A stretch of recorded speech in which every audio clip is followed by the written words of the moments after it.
జయవాసం.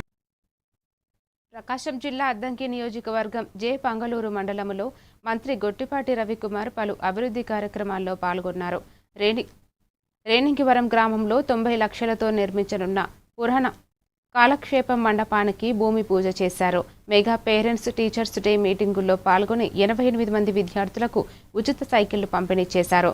విద్యా వ్యవస్థ బలోపేతానికి ప్రభుత్వం చర్యలు తీసుకుంటుందని, అభివృద్ధి పనులు వేగంగా కొనసాగుతున్నాయని మంత్రి తెలిపారు.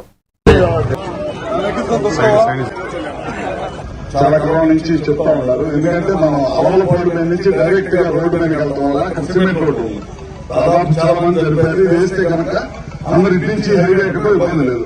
అంతే కదా 40 మందికి చెప్పారు. ఇది లేదు లాస్ట్ స్కూల్ అన్ని స్కూల్ ఇచ్చేసారు.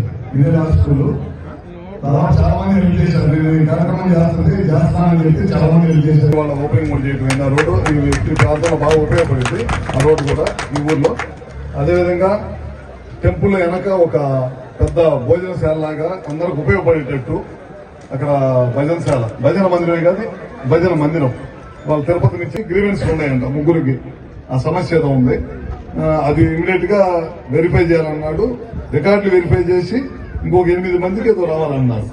ఇది ఒకసారి చెక్ చేసి తొందరలోనే ఆ 8 మందికి ఎవరికైతే పర్లేదు అన్ని కూడా తప్పకుండా ఇచ్చే కార్యక్రమం చేస్తాం. ఇక్కడ మండలంలో కూడా మీరు చూడండి, ఈ ఊర్లో కాకుండా మండలంలో కూడా ఎంతమంది ఎలిజిబిలిటీ ఇంకొక చోట అక్కడ ఒకటి ఉంది. అదే ఏది చూద్దాము. స్కూల్కి ముందు పిల్లలు స్కూల్కి అనమాట. నేను సైకిల్ ఇచ్చినా వాళ్ళకి ఉపయోగం లేదు. అది ఎక్కి కొద్ది దూరం దొరకగానే వాళ్ళకి ఇబ్బంది ఉంది. అదొకటి డిఎంఎఫ్ లో కానీ దాంట్లో పెట్టాలని చెప్పి కోరుకుంటూ ఈ అవకాశం ఇచ్చి ఈ గ్రామంలో ఈ కార్యక్రమంలో పాల్గొనే అవకాశం